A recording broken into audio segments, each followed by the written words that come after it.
back, man. Back on Rumblebee, aka Queenie. Now this bike is up for sale, man. Depending on when I post this video, hopefully it'll already be sold. But I don't know. I really like this bike, man. So, man, I really like it. And the crazy thing is, I wasn't a big fan of this bike. Cold start time.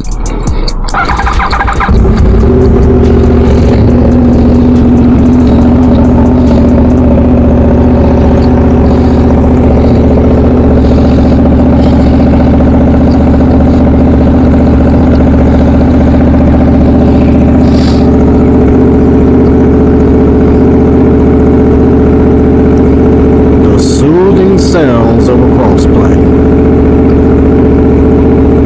So guys, I really want you to take a look at this bike. Since I've had it and I've rebuilt it, I put about a little over 800 miles on the bike so far. So the bike is definitely in working condition, good working condition. Since I put it together, the only thing that I've had to do with this bike mechanically, I replaced the battery. And I replaced the battery because it had one of those die-hard batteries from AutoZone. So when I was having starting issues, I went to AutoZone, and the guys were actually helpful. You know, they swapped the battery out for me. Gave me a brand new one. Problem is, the brand new one had the same exact issue as the one I had just taken back to him. It didn't help me out at all. So, yeah, I went ahead and bought a one of the factory batteries. Well, one of the batteries that come with these bikes from the factory. And I have not had a single issue starting this bike up since.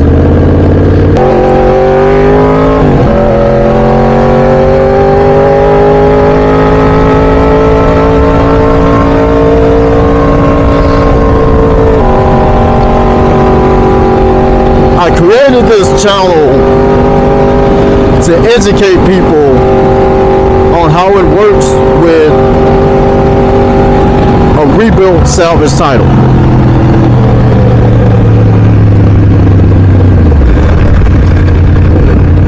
When I rebuild a bike, so let me start from the beginning.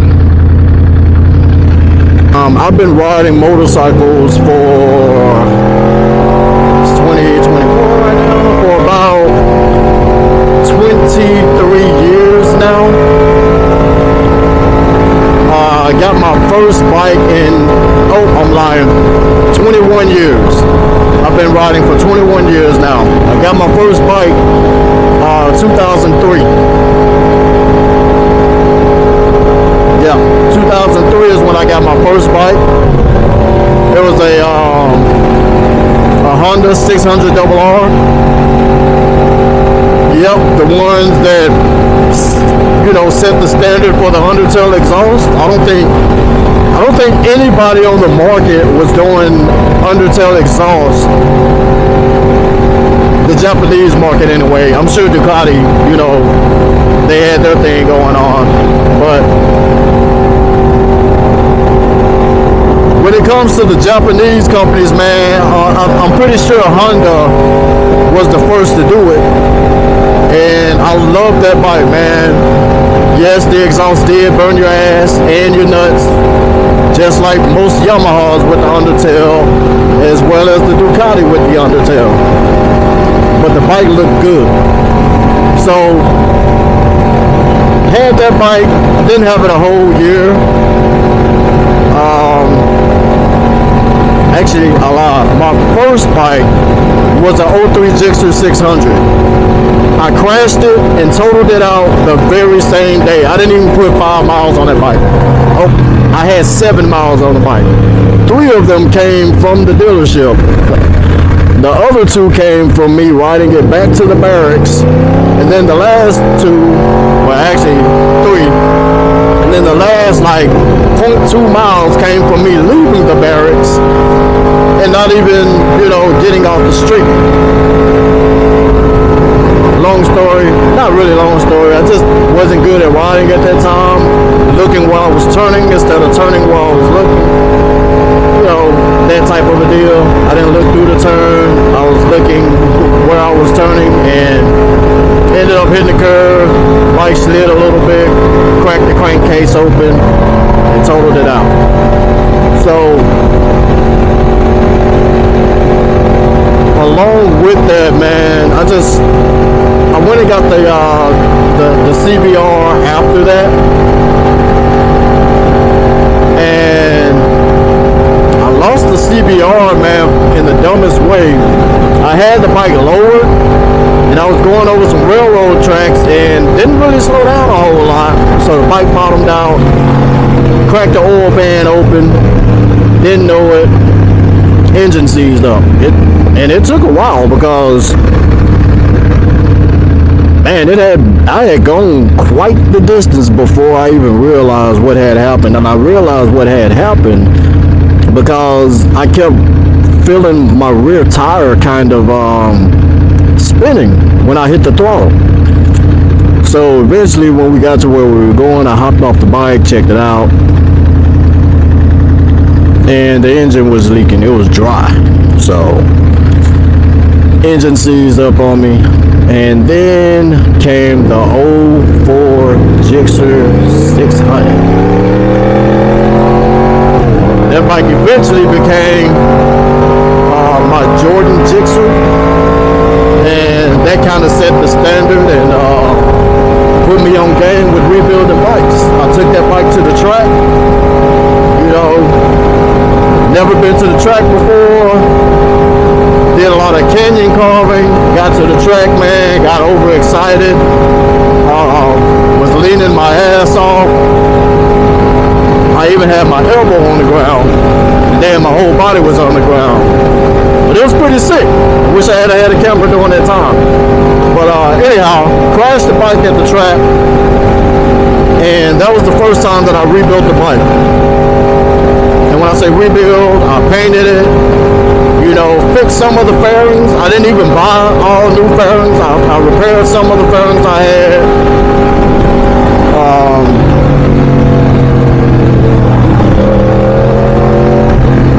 I repaired some of the fairings that were damaged. Thankfully, the tank did not, take any damage, so I didn't have to worry about buying a new tank. But that was the first time that I rebuilt the bike, and at the time I was still in the military and I was stationed at Fort Hood, and there was a lot of bikers at Fort Hood at that time, and man, the bike scene was just crazy. It was nothing like what I've experienced since I've been in Houston.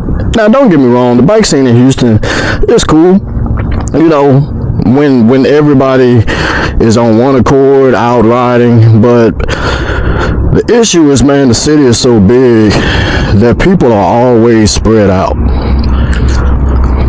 So yeah, man, so that bike really started the whole rebuilding bike thing for me. It was me and one of my homeboys, man. He had started doing a little bit of customizing stuff on his cars, and he had just gotten the bike. He had a 750, I had a 600, and we just clicked, man. Started doing our bikes, doing different stuff to it. Next thing you know, we had the whole city, bro. Like, everybody wanted us to work on their bikes, do something to their bikes. So with that Jordan bike, man, it was a few people that tried to do their bike the same way. they failed miserably. But yeah, bro, people knew me just by that bike. Like when they saw the bike, they didn't even know my name. They were just like, buddy with the Jordan Jixer? Yeah. So that was my first bike that I customized, and I've done many since then. Honestly, I can't even remember all of the bikes that I've done. But I'm telling you this long, drawn out story so that I can tell you that the 20-something years that I've been working on these bikes, rebuilding them, flipping them, I always hit my target number. It usually doesn't take me long to sell the bikes either, man. Like as of late, when I put a bike up for sale, within about a week, the bike will be sold.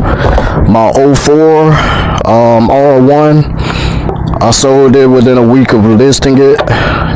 It was a 04. I had just hit 14,000 miles on that bike when I put it up for sale. I had just gotten the engine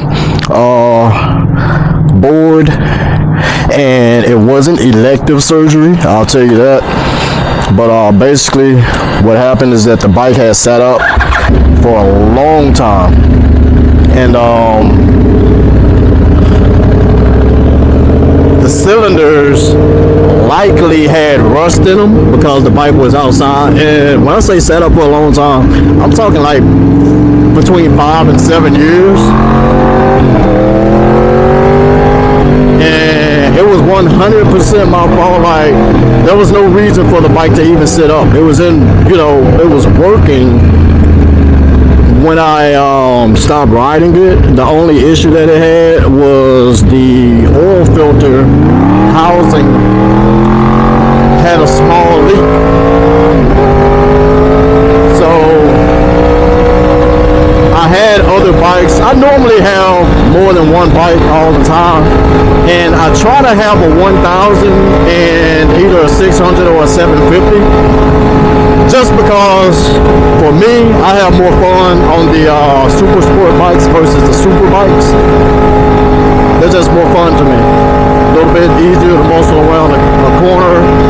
Now, if you like just doing digs or rolling pulls, man, 1000s and up all day. But when you like banging corners like I do, 1000s get to be a bit,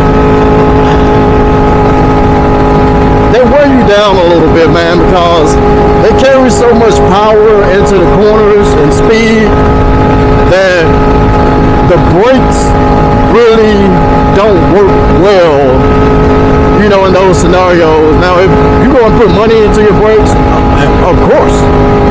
But with a 600, man, it's just the amount of torque and everything that they have.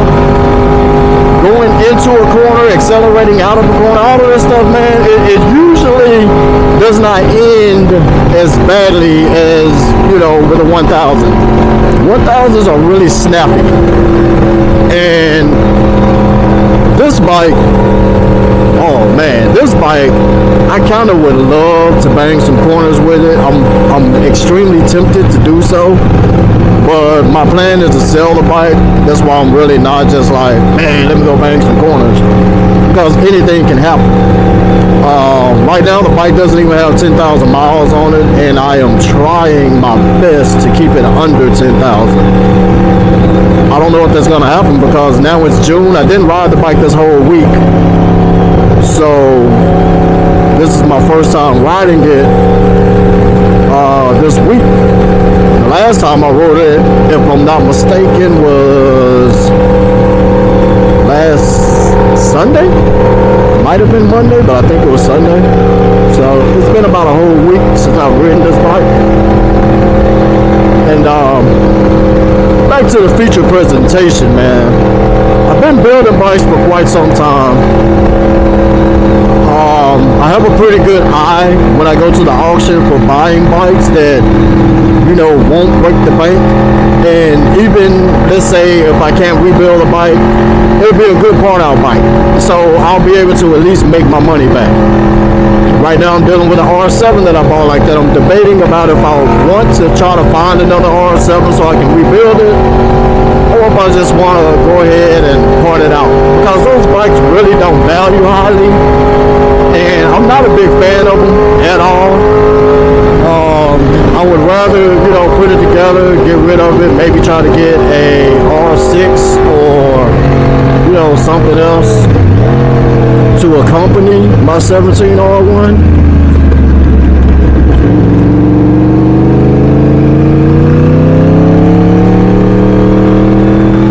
So, I don't know. But what I want to talk to you guys about is I'm selling this bike right now, right? The bike that I'm riding, Rumblebee. And I've been having debates. I listed the bike on Marketplace, and I've been having debates with people that feel like I should be selling my shit for what they think I should sell it for. That's the first thing I want to hit on. If I'm selling a motorcycle, I sell it at my price, not the price you want to pay. We can negotiate a price, but I have a bottom number in mind already. And I really don't see myself moving from that bottom number, especially when it's a bike like this one, where I really enjoy riding it. And I am so close to just saying fuck it and keeping this bike, just because I enjoy it so much. I had one guy tell me that a rebuilt title is only worth, did he say 60% of the actual value? Or he might have said 40%. So I asked him to elaborate. Tell me where that's written in stone. Because if I'm not mistaken, you name whatever price you want to. God dang. You name whatever price you want to, and people either pay it or they don't. That's just how it goes for me. I'm not gonna beg you to buy a bike for me. If you feel like my prices are too high, kick rocks, bro. I mean, I'm not obligating you to buy the bike from me. But I've done a lot of rebuilds based off insurance claims, and one thing I can tell you is that the insurance company does not follow that same made-up standard. I don't know where the insurance company gets their numbers from, but I can tell you that I had a 2008 Gixxer 750, the same one that I was riding when the woman pulled out in front of me, totaled the bike out. That bike had over 22,000 miles on it. And when the insurance company came to do their appraisal, they gave me over they gave me over $7,000 for that bike. I bought the bike back, and the check that I received after that was around $6,800. Might have been $6,200, something like that. But end of the day, they gave me $6,000 and something for that bike. I did have it customized. I painted it, I lowered it, I did the rims, I powder coated it, you know, all of that type of stuff. ECU wasn't flash, had a slip-on Voodoo exhaust. But anyhow, man, they gave me that much money for a 600 that had over 22,000 miles on it, right? And the bike had a salvage title already, a rebuilt salvage title. It's probably the most important part. The bike was already a rebuilt salvage bike, and they gave me that much for it. So when I'm selling a bike, I keep stuff like that in mind. I still don't sell a bike for full strip. This bike, for instance, looked up the value for this bike on Kelly Blue Book. It valued at just under $12,000.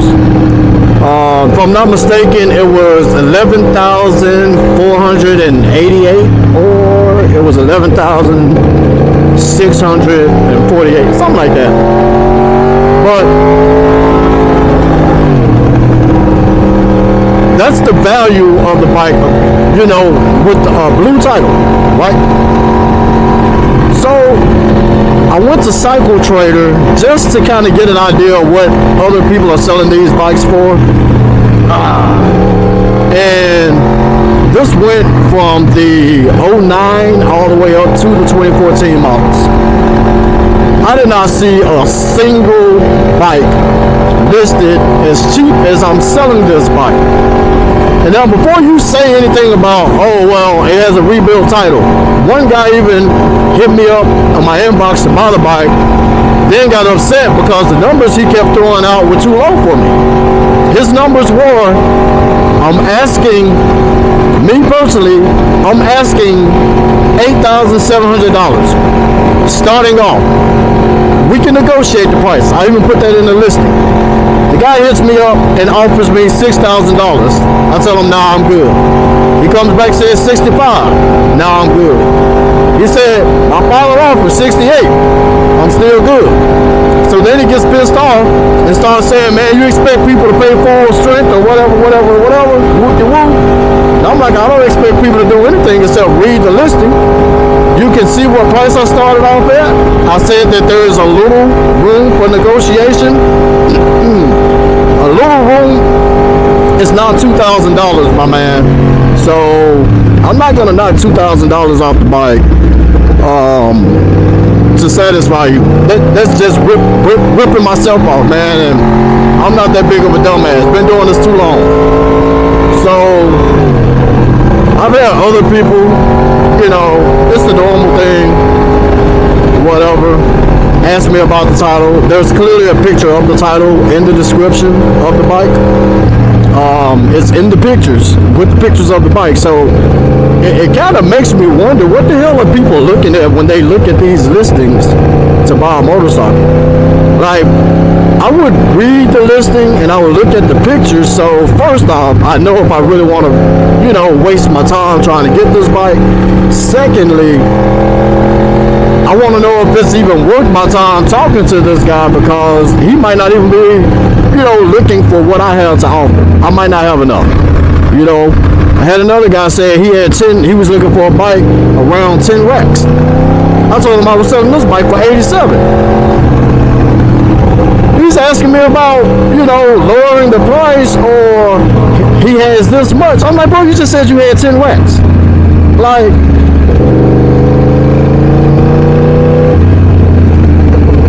back to what I was saying, man. I have the bike listed at $8,700 with a little wiggle room. So having the bike listed at $8,700, that's already $3,000 less than what the market value is for the bike with a clean title. Because so many people are so worried about a title being rebuilt or clean, and I honestly don't know why. If you know how to inspect the motorcycle, you see the motorcycle is in good running condition. I don't really know why the title matters that much, because the title is blue. It's not a pink title. It's not a salvage title. And that's what the guy even said. You expect people to pay full strength for the bike and it's a salvage? First off, it's not a salvage. It's rebuilt. Fully insured. I can do recalls on it if I need to. All of the stuff. But for some reason, you feel like I'm supposed to lower the price even more? But let me take it a step further. The bike is already $3,000 below market value for a clean title bike, right? Now let's talk about the upgrades to the bike that apparently I think people think are supposed to be for free or something. But I painted the bike. The bike has custom decals. has a full system exhaust, has an ECU flash, damn near $200 CRGs. It's turnkey ready, man. The powder coat, fresh powder coat on it. Well, now let's just break that down. ECU flash over $300. CRG levers, almost $200. That's almost $500. Paint job. I don't know if you guys know this or not, but you're going to pay over $1,000 for a paint job for a motorcycle now. What I've seen around here, people are charging $1,200 to $1,800 for a base coat paint job. That's just one color. So let's just roll with $1,200. $1,200 for a paint job, right? So that's around $1,700. Okay. The exhaust system.